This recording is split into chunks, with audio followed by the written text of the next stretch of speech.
तो और एक मंडे नाइट रॉ का एपिसोड हो चुका है जहां रोमन रेंस का एक और ब्लड लाइन सिनेमा देखने मिला है।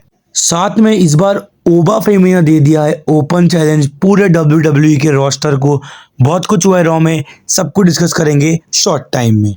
शो की शुरुआत होती है सेथ फ्रीकिंग रॉलिन्स से। सेथ आते हैं और कहते हैं कैसे कुछ लास्ट मंथ्स उनके लिए अच्छे नहीं गए हैं, और वो ये भी कहते हैं कि रोमन रेंस चैंपियन है, जो कि ये बात उन्हें पसंद नहीं।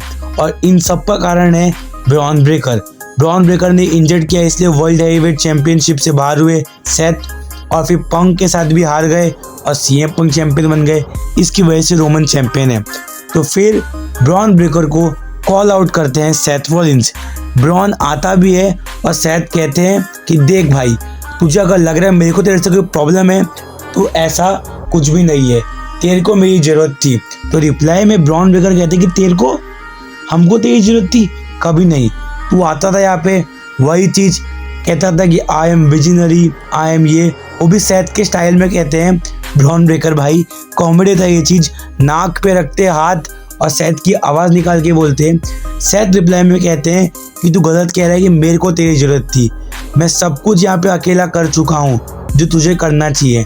और हाँ, अगर तेरे को लग रहा है कि मेरे को तेरी ज़रूरत थी, जाके पूछ ले किससे भी। मुझसे पूछा गया था कि किसी को NXT से अगर तेरे को चूज़ करना है तो किसको करेगा, तो सब ने तेरा नाम ही सजेस्ट किया ब्रॉन, और इसलिए मैं तेरे को चूज़ किया क्योंकि तू है फास्ट, क्योंकि तू है क्विक, क्योंकि तू है डेंजरस। बस एक चीज़ तेरे पास नहीं है, वो है माइंड, इसलिए तू हार जाता है। तो रिप्लाई में ब्रॉन ब्रेकर कहते हैं ओके, तू ये कह रहा है कि मेरे पास माइंड नहीं है, मैं मानता हूँ कि तूने सब कुछ अचीव किया है Seth, world heavyweight championships, main event of WrestleMania, but कुछ चीज़ें हैं जो तूने अभी भी दिखाई है कि तू लोगों पे निर्भर रहता है। बस ये एक दूसरे की तारीफ कर रहे थे ये लोग, दिखाते हुए कि दोनों एक दूसरे के रिस्पेक्ट तो करते हैं, बट क्योंकि दोनों में कुछ ना कुछ कमियां हैं इसलिए वो लोग एक दूसरे के खिलाफ है। आखिर में कहते हैं सेथ कि ब्रॉन तू मेरी बुराई कर रहा है, तू तो अपनी फैमिली स्टीनर यानी स्कॉट स्टाइनर जो है उनके भतीजे लगते हैं ब्रॉन ब्रेकर, यानी स्टाइनर फैमिली में तू सेकंड भी नहीं है। ये कह के ब्रॉन ब्रेकर की बेइज्जती कर दी है और सेथ चले जाते हैं। इसके बाद शो पे मैच था पेंटा वर्सेस रूसेव का, जो कि पेंटा जीत गए हैं, बट रूसेव ने फिर जो हमला किया है ईथन पेज के साथ पेंटा पे, बाद में पेंटा को बचाने के लिए जेवन एवंस भी आते हैं और ऐसे ये सेगमेंट होता है खत्म। फिर देखने मिलती है वुमेन्स डिवीजन की गोट बेकी लिंच। बेकी आती है और कहती है कि कैसे लास्ट कुछ टाइम उनके लिए बहुत अच्छा रहा है, वो रेसलमेनिया में मोस्ट वुमेन्स विन करने वाली फर्स्ट रेसलर बन गई है, और वो सार्केस्टिकली कहती है कि वो अंडरटेकर के 21 के रिकॉर्ड के लिए भी आ रही है, जो कि कॉमेडी था। और फिर वो हमेशा की तरह कहती है I am the greatest women's wrestler of all time. ये सिर्फ मैं नहीं कह रही, ब्लीचर्स रिपोर्ट्स और भी जितनी भी रिपोर्ट्स कहते हैं उसको वो मेंशन करती है। और फिर कहती है कि इसलिए मैं चाहती हूँ कि मैं और अच्छी बनूँ, ये टाइटल को हर हफ्ते डिफेंड करूँ एक चैंपियन की तरह, और प्रूव करूँ कि why I am the best. इसलिए वो ओपन चैलेंज करती है इशू। इसका रिप्लाई में हमें देखने मिलता है ईओ स्काई करती है चैलेंज को एक्सेप्ट। ईओ आती है, ईओ रहेगी मैच में तो मैच तगड़ा होना ही है, मैच होता भी तगड़ा है, बट अनफॉर्चुनेटली आस्का का जो उनके साथ चल रहा है, आस्का आती है, ईओ का ध्यान भटकाती है, उन्हें मारती है चुप से, और ये मैच जीत गई है बेकी लिंच। फिर देखने मिलते हैं हमें रॉ डेब्यू जो हेनरी का। जिनको पता है जो हेनरी कौन है, जो हेनरी TNA के रेसलर है, ठीक है, जो WWE में आए हैं, अच्छी खासी फैन फॉलोइंग है इनकी। तो आके जो हेनरी कुछ ज़्यादा करते नहीं है, एक सॉन्ग गाते हैं, उनका कैरेक्टर ही ऐसा है, और सॉन्ग में जो हाईलाइट होती है वो ये है, वो कहते हैं Oba the ruler I appreciate I respect you, और OTC मैं तुझे एक्नॉलेज भी करता हूँ, बट क्या प्लीज़ हम लोगन पॉल को WWE से निकाल सकते। बस ये कह दिया उन्होंने। लोगन और विजन आती है और कोशिश तो करती है कि थोड़ा भारी पड़ जाए, बट अपना डेब्यूटेंट जो है जो हेनरी भारी पड़ जाता है विजन पे।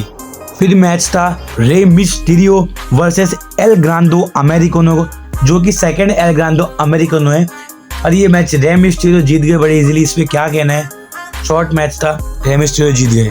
फिर देखने मिलता है ग्रेसन वॉलर वर्सेस ओबा फेमी का मैच। ओबा जब से ब्रॉक से जीता है उसकी हाइप तो है ही। ओबा आता है, इतना इजीली हराता है वो ग्रेसन वॉलर को, जो कि होना भी था। और आके मैच हराने के बाद ओबा कहता है मैं थक चुका हूँ, मुझे अब मेरे बराबर का कोई चाहिए। इसलिए ओबा फेमी ने कर दिया है ओपन चैलेंज। इसके बाद देखने मिलता है हमें बेली और लायरा वाल्किरिया वर्सेस जजमेंट डे के रॉक्सन पेरेस और रैकूड रॉड्रिगेज का मैच, जो कि रैकूड रॉड्रिगेज और रॉक्सन पेरेस बड़ी इजीली जीत जाते हैं। फिर देखने मिलता है हमें शो का main event OTC। Roman Reigns आते हैं, वो उनका पुराना थीम, वो टाइटल टी शर्ट पहन के रोमन आ रहे हैं। 2021 लगता है। और रोमन जब आते हैं तो उससे पहले बता दूं मैं, शो के शुरुआत में रोमन का एक सेगमेंट था जहाँ रोमन ब्लड लाइन यानी जिमी ऊसो जे ऊसो बैठते हैं और कहते हैं कि जेकब फाटू को ना अपनी फैमिली के लिए कुछ करना है, जो कि सही भी है। बट इसका मतलब ये नहीं कि उसके लिए तेरे को बलि चढ़ना पड़े, ऐसा कहते हैं जे और जिमी रोमन को। बट उसने अब ऐसा कोशिश की है तो रोमन उसको सबक तो सिखाना पड़ेगा। यानी ब्लड लाइन के बैक स्टेज एंगल्स भी आ गए हैं, रोमन का पुराना थीम भी वही और रोमन रेगुलर आ रहे हैं, मजा आ रहा है। रोमन आते हैं और रोमन रिंग्स आकर कहते हैं कैसे उन्होंने CM पंक को हराया।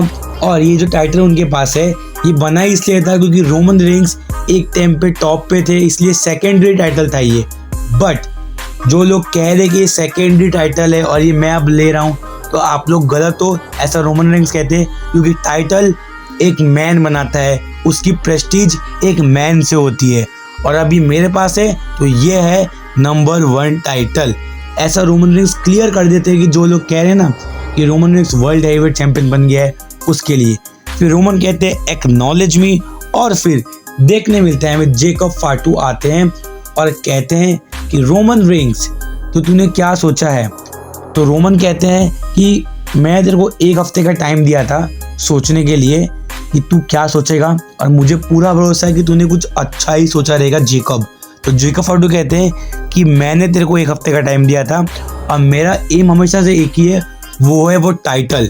तू बोलते है ना ब्लड लाइन फैमिली, ये वो फैमिली को डिवाइड मत कर। तो एक बात सुन ले, जब तुम लोग का ब्लड लाइन का यहाँ पे एरा चल रहा था ना, मैं वहाँ पे स्ट्रगल कर रहा था बाहर, ठीक है। तूने जिमी ने बुलाया मुझे नहीं, जे ने बुलाया मुझे नहीं, तूने बुलाया मुझे नहीं। मुझे मौका जिसने दिया वो था सोलो की वजह से यहाँ हूँ मैं। तो रोमन कहते हैं कि सोलो, तू पागल हो गया है क्या भाई? सोलो तेरे को यूज कर रहा था, देख जरा सोलो को वो कहाँ है, तू कहाँ है अभी। हाँ, तेरे को लग रहा है कि मैं तेरे को ये बेल्ट के लिए मैच दे दूँ क्योंकि तू मेरी फैमिली का है? नहीं, ये नहीं होने वाला है। देखा आपने गाइस, रोमन रिंग्स बदले हुए लग रहे हैं। New baby face era, New York. Roman कहते हैं कि ये नेपोटिज्म होगा, बस रोमन जितना कहते हैं। और इतने भी जेकब हमला करते हैं रोमन पे और रोमन का गला दबा के उन्हें हेडबट पे हेडबट देते हैं। इसके बाद निकल जाते हैं। रोमन पूरे पसीने से लथपथ लाल। बट रोमन आखिर में कहते हैं कि जेकब तेरे को मैच चाहिए बैकलैश में, तेरे को मैं बैकलैश में मैच देता हूँ। यदि रोमन रिंग्स ने ऑफिशियली कर दिया है अनाउंस, रोमन वर्सेस जेकब। अच्छी फ्यूड है, मजा आ रहा है, इंटेंसिटी भी है, स्टोरी भी है, देखने में मजा आएगा। अगर वीडियो अच्छा लगे तो सब्सक्राइब, शेयर एंड लाइक।